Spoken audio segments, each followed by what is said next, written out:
Due to COVID-19, the 8th annual FlexAir Step and Stride will be a virtual walk this year. Shelby Clark chatted with Sherry Bauer-Gagne for more details on how residents can participate. Joining us today is the Client Services Coordinator for the Lloydminster region of the Parkinsons Association of Alberta, Sherry Bauer-Gagne. How are you today, Sherry? I'm doing great, Shelby. How are you? I'm very good. Good.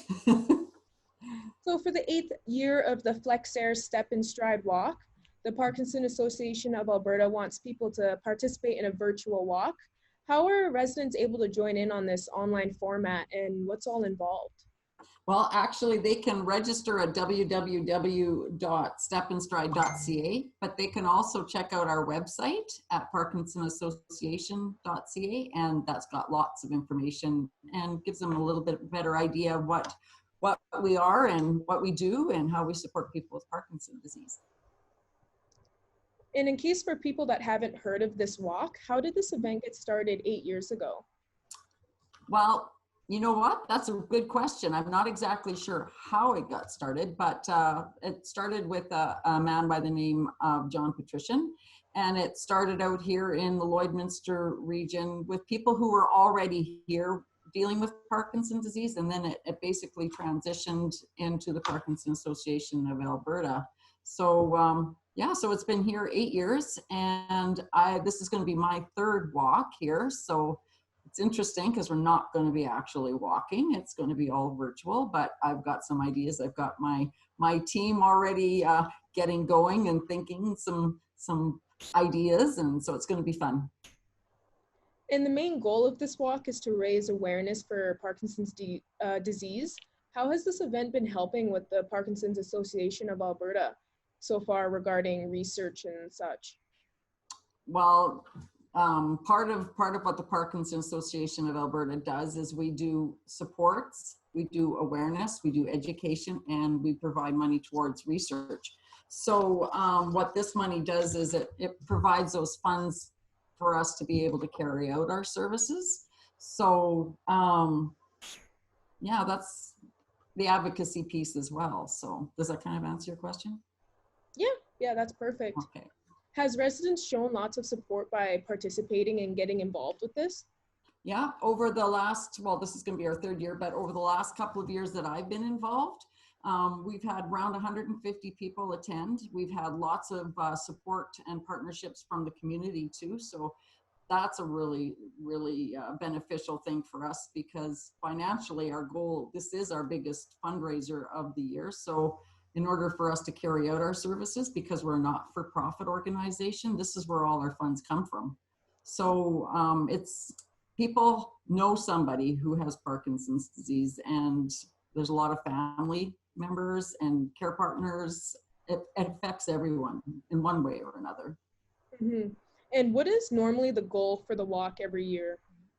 Well, last year, well, our goal for last year was, well, we're trying to get 400,000, but we lowered our goal, and our financial goal is a bit less than in years, past years, of 250,000. But because we know our community rallies at times like this, we're keeping kind of not so secret. 400,000 is something that we would hope to raise through the whole province. But last year we raised close to 22,000. Oh, wow. Mm-hmm. And how much is the goal now for this year for the virtual walk? For the province, it's 250,000. Yeah. So it would be awesome if we could keep what we did last year, but we know with COVID and the economy, this is going to be a really, really tricky year, and hoping that we can raise some of those funds that are really going to help us be able to keep going. That's the scary part. We've really cut back our staff, etc., with the Parkinsons Association. So like a lot of businesses and organizations, everybody's just trying to survive right now. And do you believe, since due to COVID, this year for the virtual walk will have the same support as it has in the past? You know what? Maybe we'll get better support. We don't know. I'm kind of an optimistic person, so this is something that we've never tried before.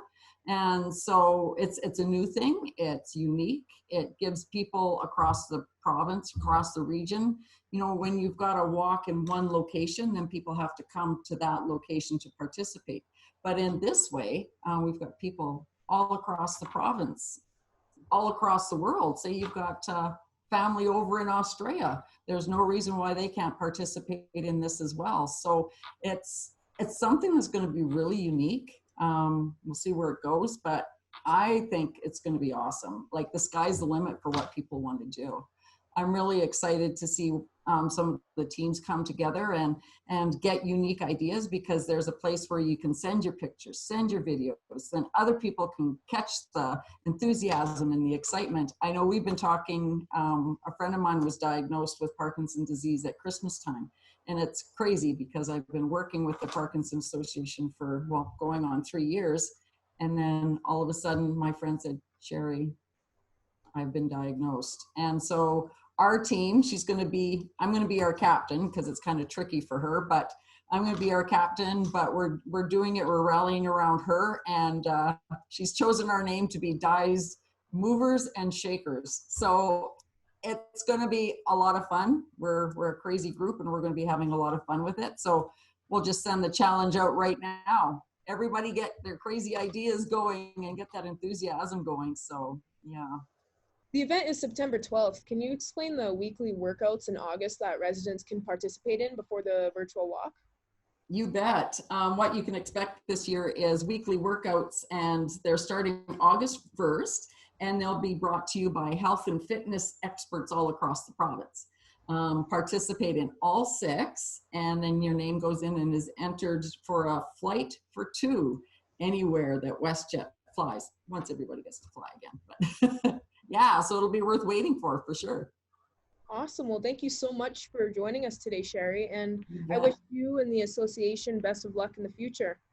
Thank you so much. And thanks for getting in touch with us. It's going to be awesome.